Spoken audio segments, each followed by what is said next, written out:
저는 올해 63이 된 종양내과 의사 박정호라고 합니다.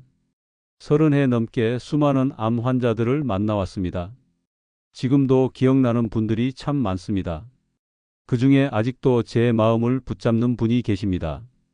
70 초반의 남성 환자분이셨는데 평생 담배를 피우지 않았고 술도 거의 입에 대지 않으셨습니다.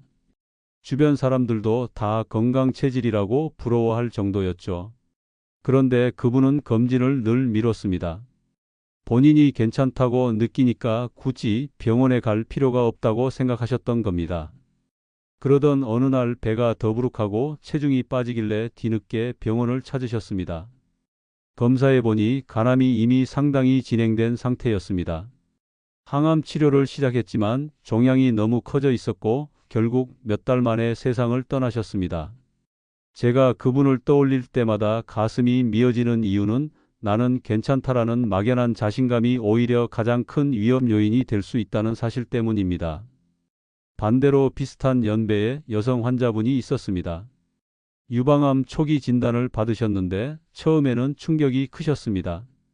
하지만 곧 마음을 다잡고 치료를 시작했고 생활 습관까지 바꾸셨습니다. 식사량을 줄이고 채소 위주로 바꾸셨고 매일 걷기를 시작하셨습니다. 치료와 생활 습관 변화가 맞물리면서 몸 상태가 점점 좋아졌고 지금은 10년째 재발 없이 건강하게 생활하고 계십니다. 두 환자의 차이는 단순히 암에 걸렸냐 안 걸렸냐가 아니라 암을 어떻게 맞이하고 어떻게 살아내느냐였습니다. 그렇다면 여러분, 암이란 도대체 무엇일까요? 흔히 암을 악성종양이라고 부릅니다. 우리 몸은 약 60조 개의 세포로 이루어져 있습니다. 이 세포들은 일정한 생명 주기를 가지고 자라고 죽습니다. 그런데 어떤 원인으로 DNA가 손상되면 세포가 마치 고장난 기계처럼 죽지 않고 계속해서 분열을 반복합니다. 원래 세포는 필요할 때만 증식하고 필요가 없으면 스스로 죽는 프로그램이 있습니다. 이것을 세포 자멸사라고 하는데 암세포는 이 기능을 잃어버린 겁니다. 그래서 끝없이 증식하면서 주변 조직을 파괴하고 심지어 혈관을 타고 전신으로 퍼지는데 이것이 우리가 두려워하는 암입니다. 그렇다면 이런 세포의 고장은 왜 일어날까요? 가장 근본적인 원인은 유전자의 돌연변이입니다. 하지만 돌연변이는 하루아침에 뚝 떨어지듯 생기지 않습니다. 수십 년 동안의 생활 습관, 환경 노출, 음식, 스트레스, 흡연, 음주 등이 차곡차곡 쌓여서 결국 세포의 변화를 만들어냅니다. 담배를 오래 피운 사람은 폐암 위험이 20배 이상 높아진다는 것은 널리 알려져 있죠. 하지만 술 역시 발암물질입니다. 세계보건기구 WHO는 술을 1등급 발암물질로 규정했습니다. 적은 양의 음주도 발암 위험을 높일 수 있다는 사실이 연구로 확인되고 있습니다. 또 고기, 특히 가공육과 붉은 고기는 대장암과의 연관성이 명확히 밝혀져 있습니다. 반대로 채소, 과일, 통곡물, 버섯 같은 음식은 암 위험을 낮추는 데 도움을 줍니다. 음식뿐만이 아닙니다. 운동 부족, 과체중, 수면 부족도 모두 암의 원인으로 작용합니다. 최근 연구에서는 수면 호르몬인 멜라토닌이 암세포 성장 억제에 중요한 역할을 한다는 사실이 알려졌습니다. 밤늦게 자거나 불규칙하게 자는 습관은 몸의 리듬을 깨뜨리고 결국 암 위험을 높입니다. 스트레스 또한 무시할 수 없습니다. 만성 스트레스는 우리 몸의 면역 기능을 떨어뜨리고 염증 반응을 악화시키는데 이 염증이야말로 암의 씨앗이 될 수 있습니다. 저는 종양내과 진료실에서 늘 환자분들께 이렇게 설명합니다. 암은 어느 날 갑자기 벼락처럼 떨어지는 게 아닙니다. 오히려 우리가 수십 년 동안 매일같이 쌓아온 생활 습관이 모여서 작은 불씨를 만들고 이 불씨가 커져서 어느 순간 암이라는 큰 불이 되어 나타나는 겁니다. 그러니 암을 예방하거나 이미 암에 걸린 상황에서도 싸워 이기는 방법은 특별한 약이나 기적이 아니라 일상의 작은 습관에서부터 시작합니다. 여러분이 오늘 한 끼 식사에서 어떤 음식을 선택하는지, 오늘 하루 몇 걸음을 걷는지, 오늘 몇 시에 잠자리에 드는지가 바로 내일의 건강을 결정합니다. 제가 이렇게 길게 말씀드리는 이유는 암을 막고 이겨내는 비결이 멀리 있지 않다는 걸 꼭 알려드리고 싶어서입니다. 제가 직접 겪었던 환자분들의 사례를 통해 그리고 최신 의학 연구를 통해 생활 속에서 실천할 수 있는 습관들을 하나하나 알려드리겠습니다. 이 영상을 끝까지 보신다면 단순히 정보가 아니라 오늘 당장 실천할 수 있는 구체적인 방법을 얻으실 수 있을 겁니다. 그리고 여러분 마음속에는 나도 할 수 있다는 확신이 자리 잡게 될 것입니다. 여러분, 암을 이기는 생활 습관 중에서 가장 기본이자 가장 중요한 건 바로 식습관입니다. 저는 늘 환자분들께 이렇게 말씀드립니다. 음식이 약이 되기도 하지만 독이 되기도 합니다. 실제로 진료실에서 만난 환자 사례를 통해 이 사실을 생생히 확인할 수 있습니다. 몇 해 전 68세 남성 환자분이 위암 수술을 받고 오셨습니다. 수술은 잘 되었지만 환자분은 이후에도 식습관을 크게 바꾸지 않으셨습니다. 기름진 고기를 자주 드시고 가공식품과 인스턴트를 즐기셨죠. 결국 몇 년 지나지 않아 재발의 위험 신호가 나타났습니다. 다행히 조기에 발견되어 다시 치료를 이어갔지만 저는 그분께 간절히 말씀드렸습니다. 앞으로는 식탁이 약국이 되어야 합니다. 약은 병원에서 드시지만 진짜 중요한 약은 바로 밥상 위에 있습니다. 반대로 70대 초반의 여성 환자분은 대장암 수술 이후 완전히 다른 선택을 하셨습니다. 식사에서 붉은 고기를 줄이고 채소, 버섯, 통곡물, 해조류를 중심으로 드셨습니다. 하루에 한 번은 꼭 제철 과일을 챙겨 드셨고 물도 충분히 섭취하셨습니다.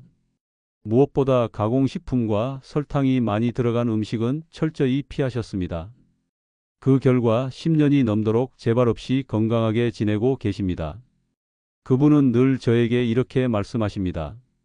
의사 선생님, 저는 병원 약보다 제 손으로 만든 밥이 더 큰 약이라고 믿습니다. 이 사례에서 보듯이 식습관은 암 예방뿐 아니라 치료 후의 회복에도 엄청난 영향을 미칩니다. 과학적 근거도 분명합니다. 세계보건기구 산하국제암연구소에서는 이미 오래전부터 가공육과 붉은 고기를 발암물질로 분류했습니다.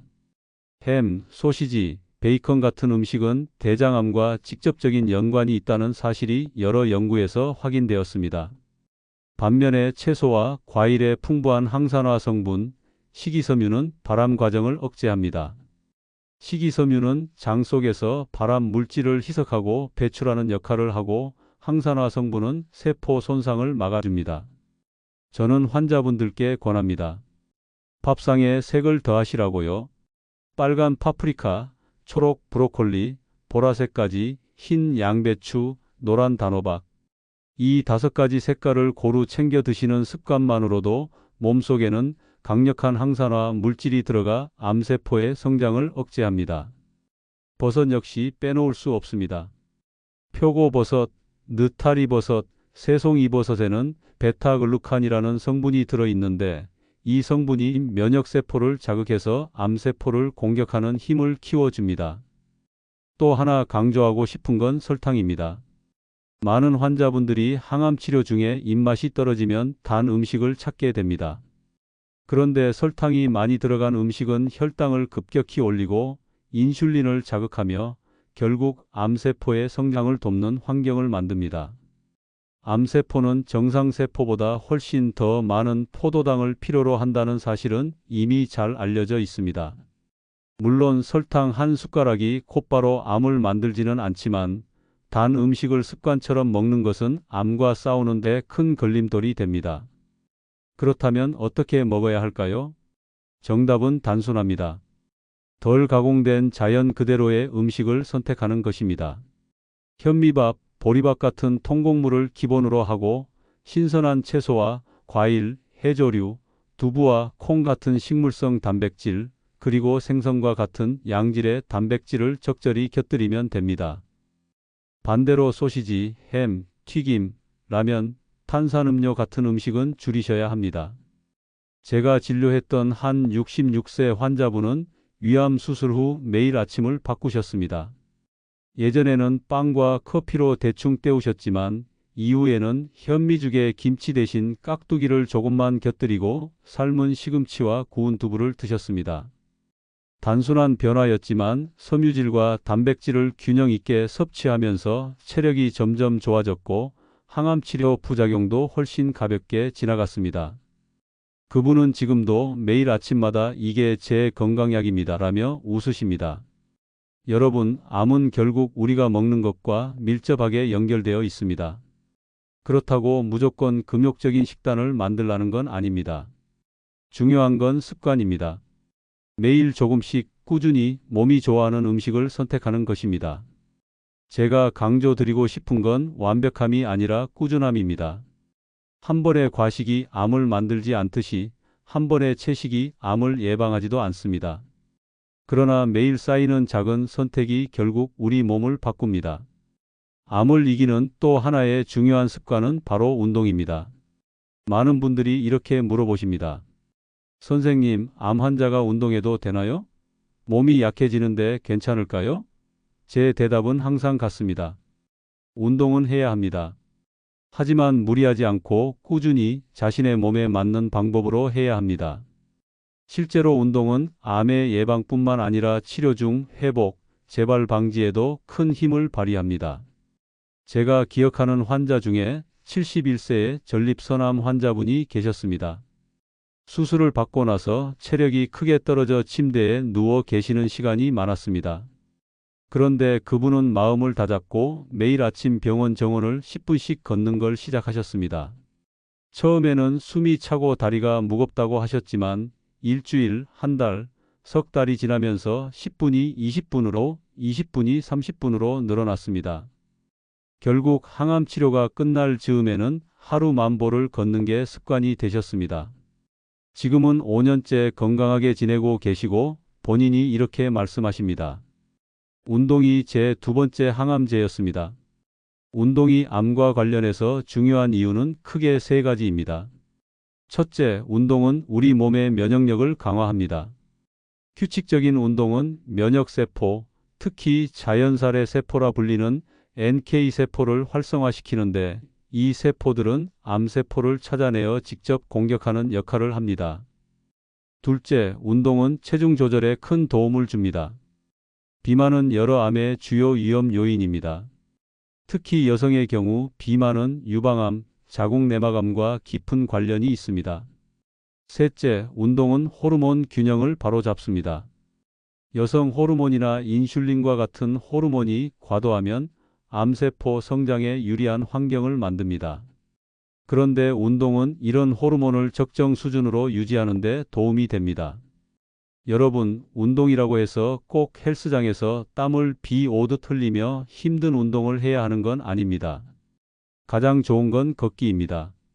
하루 30분, 일주일에 5번만 걸어도 암 발생 위험이 크게 낮아진다는 연구 결과가 있습니다. 미국 암학회에서는 암 예방을 위해 성인에게 최소 주당 150분의 중강도 운동 또는 75분의 격렬한 운동을 권장합니다. 쉽게 말해 하루 30분 빠르게 걷기를 꾸준히 하는 것만으로도 충분합니다. 한 가지 흥미로운 사례를 말씀드리겠습니다. 65세 여성 환자분이 유방암 치료 후 늘 피곤함과 무기력에 시달리셨습니다.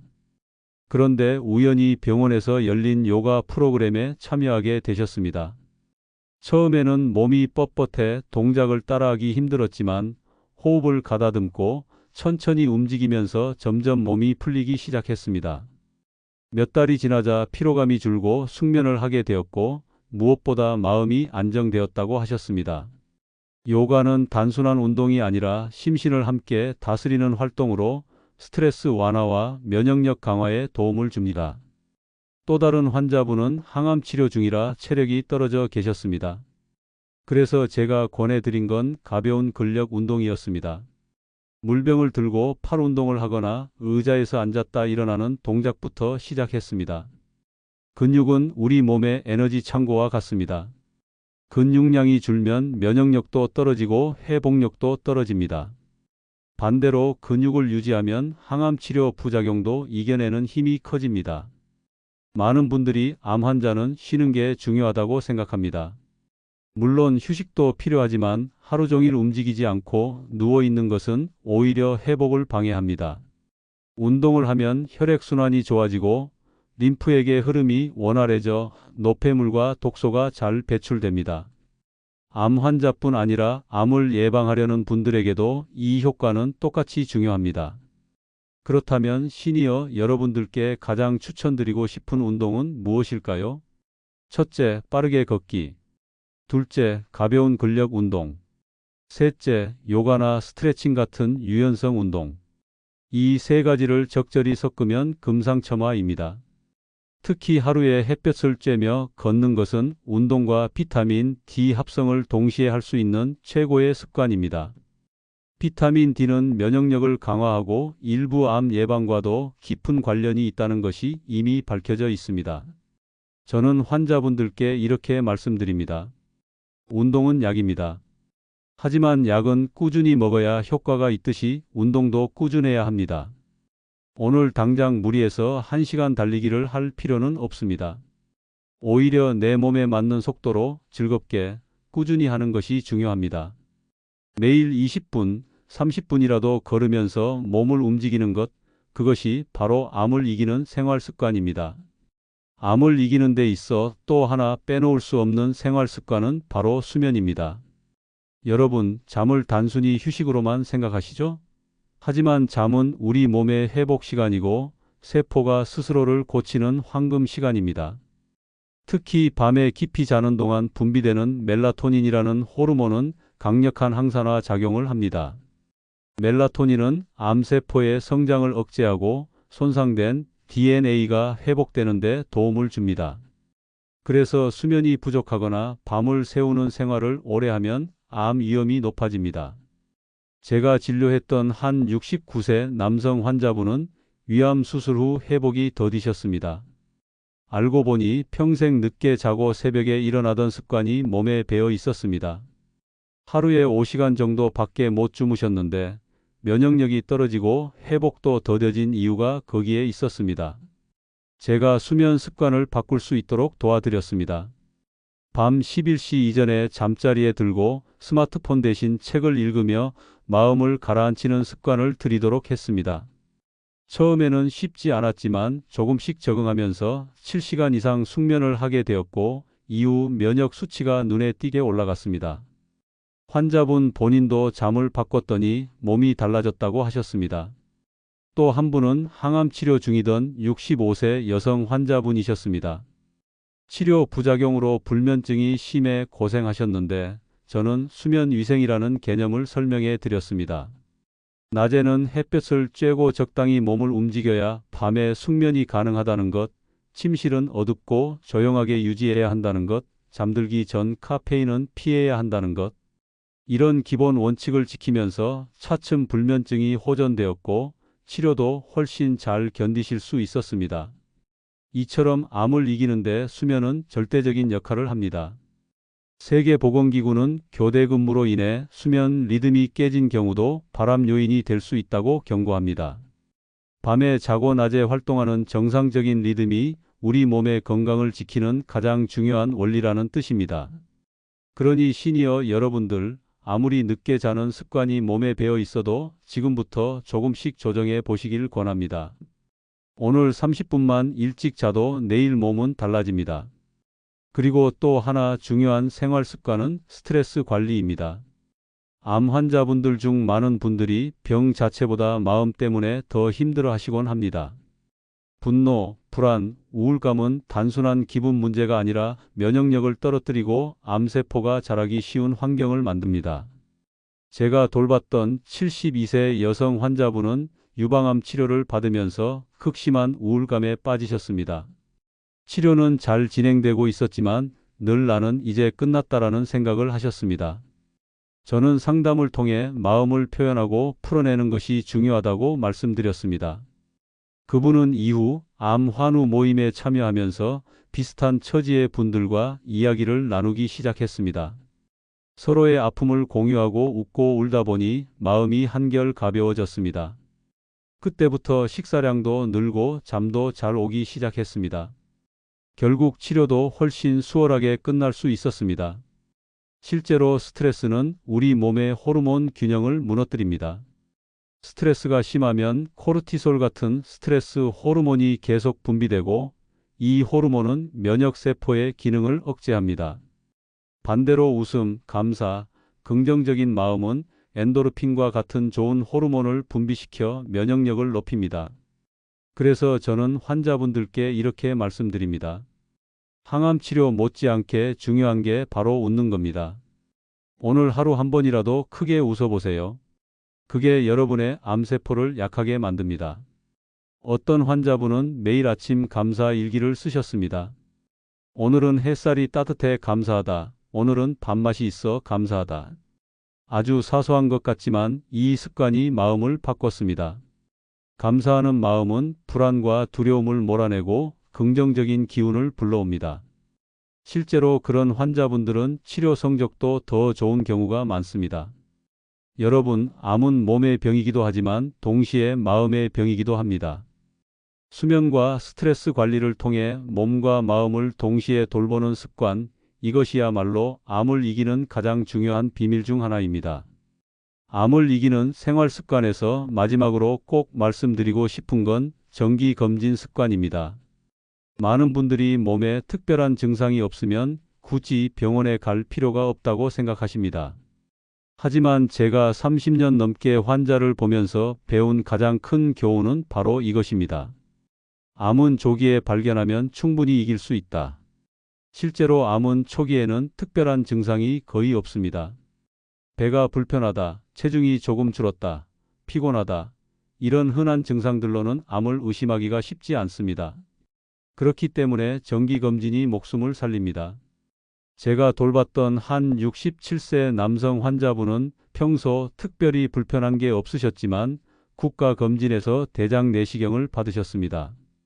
그때 용종이 발견되었고 조직검사 결과 초기 대장암으로 진단되었습니다. 다행히 간단한 수술로 완치가 가능했고 지금은 건강하게 지내고 계십니다. 그분은 늘 이렇게 말씀하십니다. 괜찮다고 미루지 말고 검진을 받으세요. 저는 검진 덕분에 목숨을 건졌습니다. 반대로 비슷한 나이의 또 다른 환자분은 검진을 미루다가 뒤늦게 병을 발견했고 이미 전이가 진행된 상태라 치료가 쉽지 않았습니다. 이 두 사례가 보여주는 차이는 단 한 가지, 정기검진을 했느냐, 하지 않았느냐였습니다. 여러분, 정기검진은 귀찮은 일이 아니라 스스로를 지키는 가장 확실한 보험입니다. 국가에서 지원하는 검진 프로그램도 많으니 꼭 챙기시길 권합니다. 위암, 대장암, 간암, 유방암, 자궁경부암 같은 대표적인 암들은 정기검진으로 조기 발견이 충분히 가능합니다. 여러분, 암은 결코 운명이나 하늘이 내린 재앙이 아닙니다. 우리가 오늘 어떤 선택을 하느냐에 따라 미래는 달라집니다. 암을 예방하고 혹은 이미 암을 진단받으셨더라도 이 5가지 습관을 실천한다면 여러분의 삶은 훨씬 건강하고 희망적으로 바뀔 수 있습니다. 오늘 제가 말씀드린 내용이 여러분의 생활에 작은 변화를 가져올 수 있기를 진심으로 바랍니다. 만약 이 영상이 도움이 되셨다면 좋아요와 구독을 부탁드립니다. 여러분의 한 번의 클릭이 저에게는 큰 힘이 되고 또 더 많은 분들께 건강 정보를 전할 수 있는 원동력이 됩니다.